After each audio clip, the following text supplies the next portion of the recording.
All right, Sam, let's go ahead and take a seat. What's up? Scene 2, Mark. We made it. Holy cow. My name's Sam. My name is Vincent. I was born in Venice. From Venice, California. My parents weren't really around a lot. My childhood was mostly surrounded around the fact that my dad was away. I didn't feel like a normal kid ever. So as soon as I got the ability to have friends that I could go hang out with and had drugs to escape with, it was hallelujah. I found crystal meth. Crystal meth allowed me to care about what I wanted to care about. And once I had kind of embraced myself and was just I'm high and I don't care, and I really don't care this time. I don't need anyone now. And I really sincerely believed that life was bad and it was meant to be miserable, and that people that were happy had just lied to themselves and didn't know the truth about reality. Okay, so now at this point you're in a sober living. Tell me about the first time you met Sam. There was a spot that I would used to always go to, Marina Center, late night. It was an AA meeting. It was from 11 p.m. to 12 a.m. He was just a dude that had good energy. For some reason, I feel like I saw a lot of myself in him, and I think he did with me as well. Eventually, I started buying drugs off of Vince, and everything was kind of going smooth with that. So I got a bunch of these fake Xanax. When I sold him these fake Xanax and he got into a pinch, I didn't answer the phone. Right away, it was kind of weird to me because he was always pretty responsive.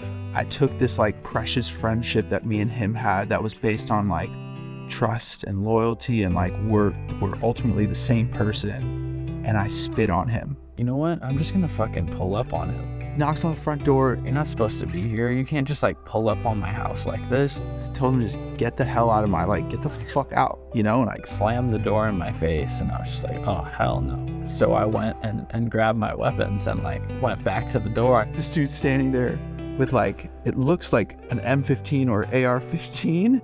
I was terrified. Eventually he charged on me. I see that the gun is has a glare that is a plastic gun.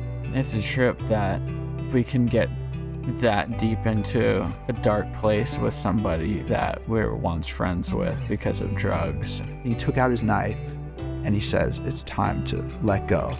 Okay, he's not just here to rob me.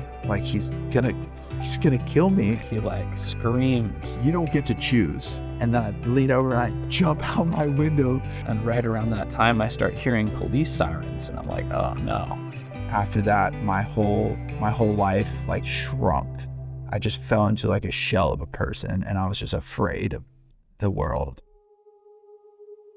The drug addiction continued. I ended up having a child, in and out of treatment. Really was trying to stay sober for my kid. Just really wanted to be a good dad. Eventually I had overdosed. Within a week I overdosed 3 times. I came to Beit Shuva, and it's been a painful and enjoyable journey. Beit Shuva paid for me to go to school to get my KDAC. I've been able to get reconnected with my son. I'm scared to death that I'm gonna go to prison for 6 years. I went into court and there was a different judge. I sat down in the chair and she just looks me straight in the eye and she says, I'm gonna give you a chance and I'm gonna let you go to this program. It felt like an angel had been sent from God into this courtroom to swoop me up out of the disaster that I had caused myself. This Sam was the one person that I had violent and terrifying thoughts about. I'm telling myself if I ever saw him again, I don't know what is gonna happen. I don't know how I'm gonna react. And I was working and I was about to run a group. I see some tall, lanky, blonde-haired kid in the lobby. And I'm I know this dude. And my whole body starts shaking, getting visceral. And I'm holy cow. I think I'm gonna probably get kicked out of here or something. This is my safe space of health.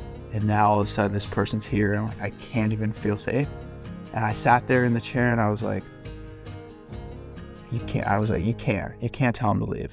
I can't rob Sam of this powerful experience that I had. Everyone calls me Vinny. Except for me. Yeah. I don't know Vinny. I don't know who that guy is, dude. I don't think anything better could have happened, and neither of us even planned it. So I think there's something beautiful and like divine about that for sure. We both happen to end up at a spot that's called House of Return, House of Redemption. And we're both like trying to, change.